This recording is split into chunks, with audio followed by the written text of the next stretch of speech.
La construcció del castell de Vacarisses cal situar-la en el marc de la fortificació de la Marca del Llobregat engegada per Guifré el Pelós i els seus fills a partir de finals del segle IX. Es tractaria, per tant, d'una fundació comtal, com tantes d'altres de la zona, Castellvell, Castellsacama, que van servir per fixar la frontera amb el món musulmà i alhora organitzar la repoblació dels nous territoris que quedaven sota control dels comtes de Barcelona. L'edifici es va instal·lar ocupant la pràctica totalitat del cim d'un petit promontori rocós acinglerat que sobresurt del vessant de la muntanya i que queda a un nivell elevat respecte a l'església i la sagrera. Es tracta d'un punt estratègic, atès que domina la zona de la vall i queda en una posició elevada i aïllada respecte a la resta del poble en un punt fàcilment defensable. Els comtes de Barcelona mantindran el senyoriu del castell de Vacarisses més o menys fins al segle XIV, tot i que el domini directe és dels veguers o dels vicaris. Aquest castell estarà en l'òrbita de la casa dels Montcada més o menys fins al segle XIV. En segles posteriors serà el Jaume d'Esfar, la casa del Desfar, qui mantindrà el senyoriu sobre aquest castell. Jaume d'Esfar és un personatge vinculat no només a la història de Vacarisses, sinó de Manresa també i de Catalunya en general. Del segle XVI tenim un inventari que parla d'una sala d'aire senyorial amb arc de mig punt i la presència de diferents armes com llances i escopetes amb una funció decorativa. Al segle XVIII el senyoriu es troba en mans de Josep Amat i Planella.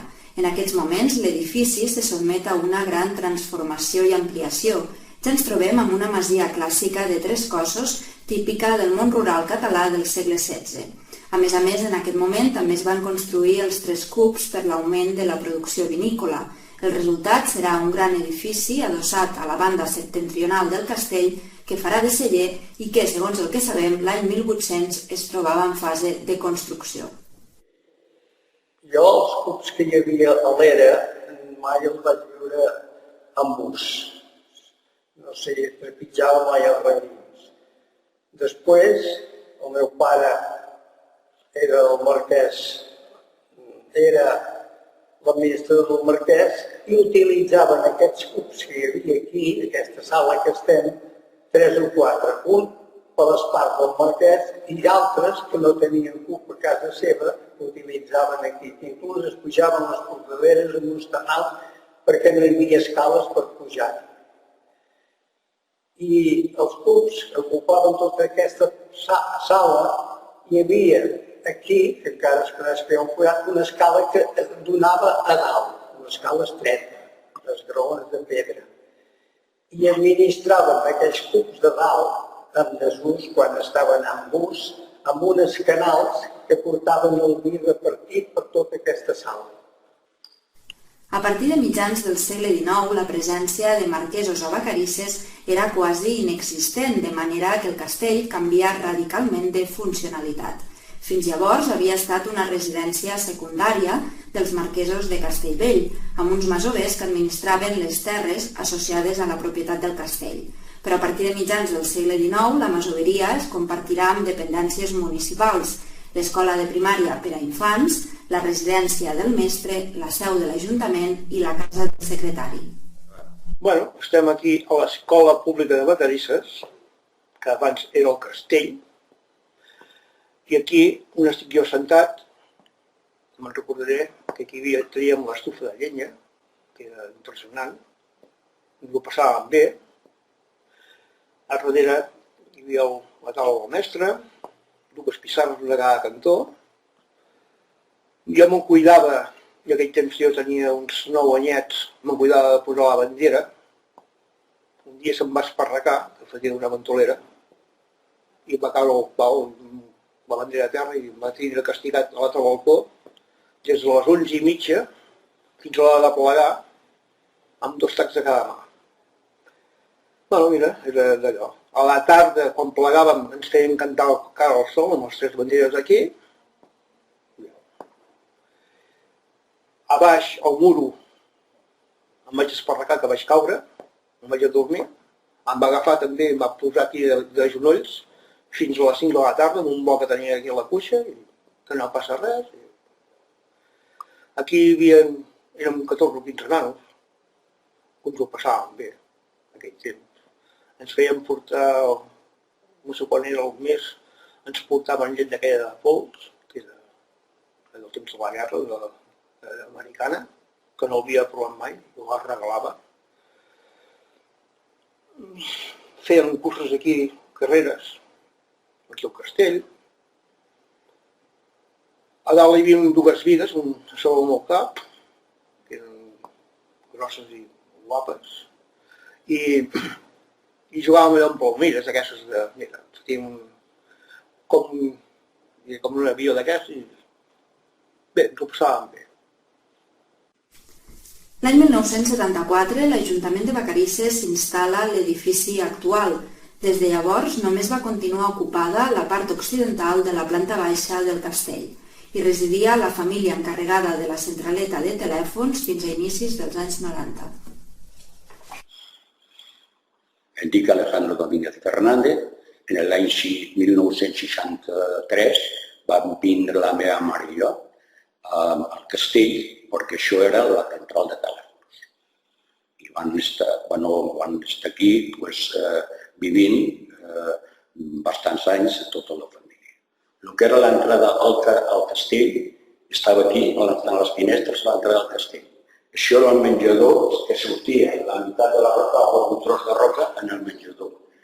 I aquí n'hi havia un passillo, n'hi havia una altra habitació, aquí n'hi havia tarifè, i a la roca no es veia en la primera habitació. Sí que en la segona habitació es veia la roca per la part de dintre del castell que hi havia. I a l'esquerra hi havia l'entrada, o sortia, millor dit, al pati, que n'hi havia un petit lavabo.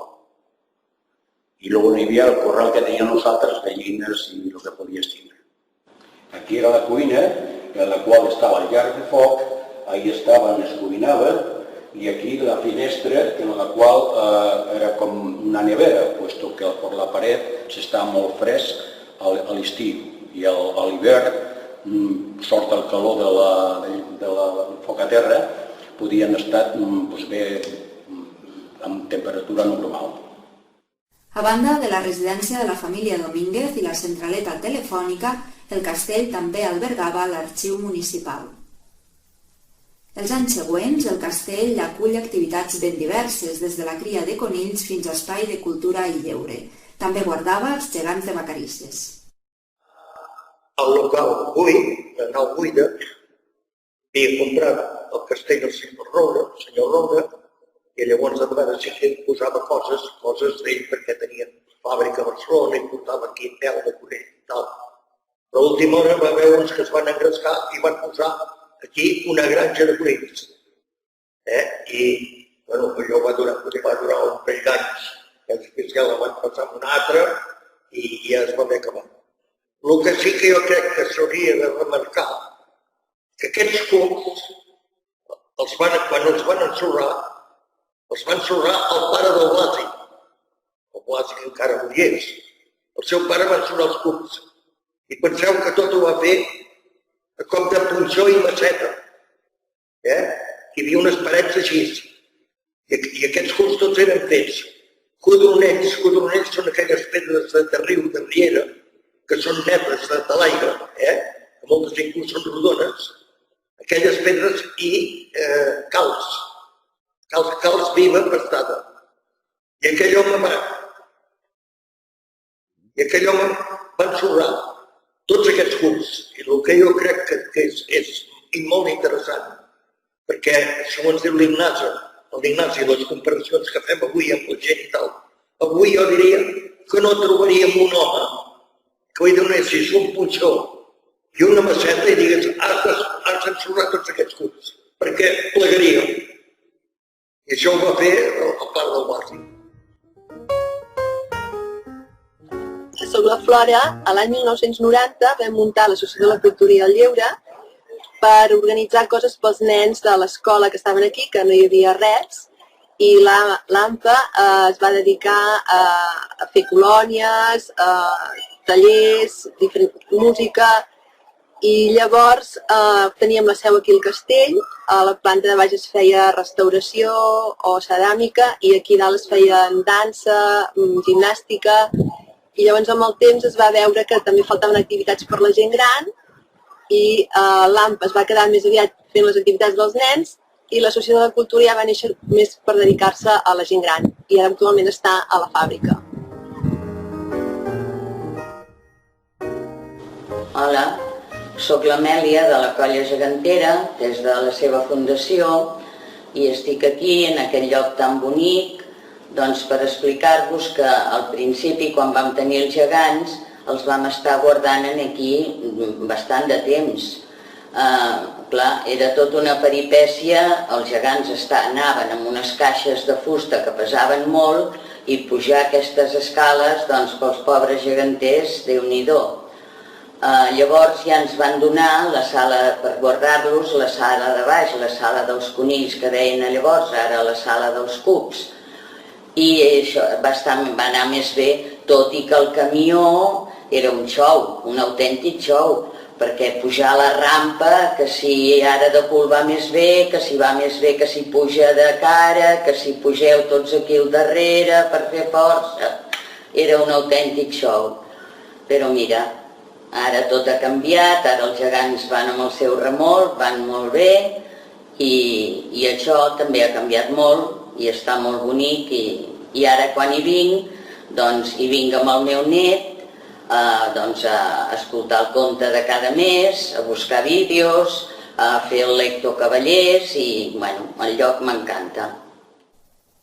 L'Ajuntament busca un espai per albergar la nova biblioteca del municipi i el castell és l'opció escollida.